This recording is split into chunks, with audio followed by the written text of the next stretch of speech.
এখানে পনির ভেজে রেখেছি ঘি আর সাদা তেল দিয়ে। এখানে আলু ভেজে নিচ্ছি। পনির তরকারির জিরে আর তেজপাতা ফোড়ন দিয়েছি।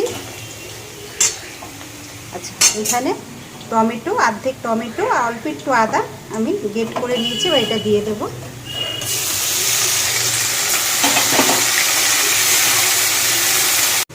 এটা রাতের ডিনারে করে নিচ্ছি রান্নাটা। আলু পনির আর তরকারি আর রুটি হবে। এখানে একটু মশলা নিয়ে নিয়েছি, জিরের গুঁড়ো, ধনের গুঁড়ো, লঙ্কার গুঁড়ো, হলুদ গুঁড়ো। একটু জল দিয়ে এটাকে পেস্টটা করে নেব। আর দিয়ে দেবো এটা। একদম অল্প করে মশলা দিয়েছি, খুব বেশি দিইনি।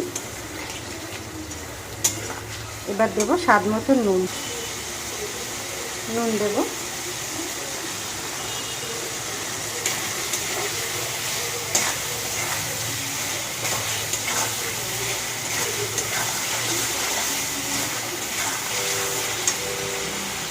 অল্প একটু বাটি ধুয়ে জলটা দেব।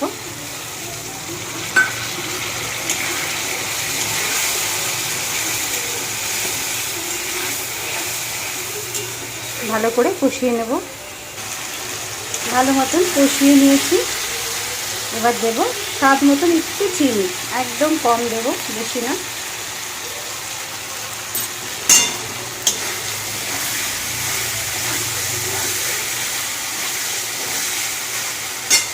ভালো মতন কষে গেছে। এবার পনিরটা দেব। পনিরটা দিয়ে দিয়েছি। একটু জল দেব, অল্প করে জল দিয়েছি। জলটা দিয়ে পনির দিয়ে একটু কষিয়ে নিয়েছি। এবার জল দিয়ে ভালো করে ফুটিয়ে সিদ্ধ করে নেব আলুটা।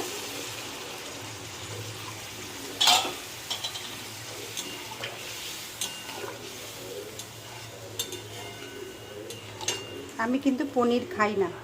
আমার ছেলে মেয়ে, আমার হাজবেন্ড এরা পনির খুব ভালোবাসে খেতে, আমার নাতনি। চলুন এবার একটু ঢেকে দিই।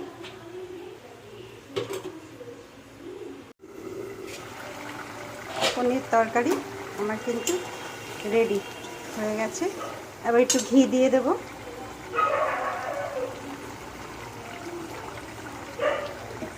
আমি ঘি দিয়ে আর সাদা তেল দিয়ে পনিরটা ভেজেছিলাম, ওই তেলের মধ্যে আমি ফোড়ন দিয়ে আলুটা ভেজে আমি রান্নাটা করে নিলাম।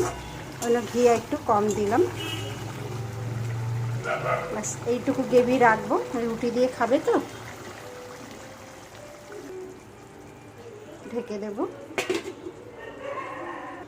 আমি এবার আটাটা মেখে নেব। আমি একটু চেলে নেব আটাটা।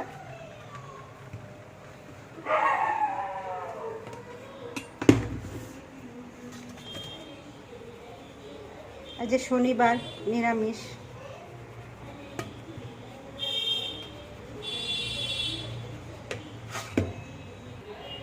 আটা চালা হয়ে গেছে, সেরকম কিছু বেরোয়নি। দেখুন এই অল্প একটু ভুসি।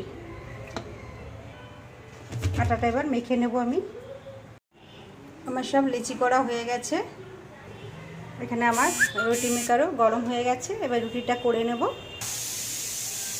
রুটি আমার ফুলে বেরোচ্ছে, এই দেখুন। দেখুন রুটি ফুলে বেরিয়ে আসলো। দেখুন কি সুন্দর ফুলেছে, একদম ফুলকো ফুলকো রুটি। রুটি আমার হয়ে গেছে, গরম গরম রুটি। আর যে গামলায় রেখেছি এখনই খেতে দেবো, তো ওর জন্য হটপটে রাখিনি। আর এখানে আছে পনির তরকারি। ব্যাস, গুড নাইট, শুভরাত্রি। সবাই ভালো থাকবেন, সুস্থ থাকবেন। আবার সবার সঙ্গে পরে দেখা হবে।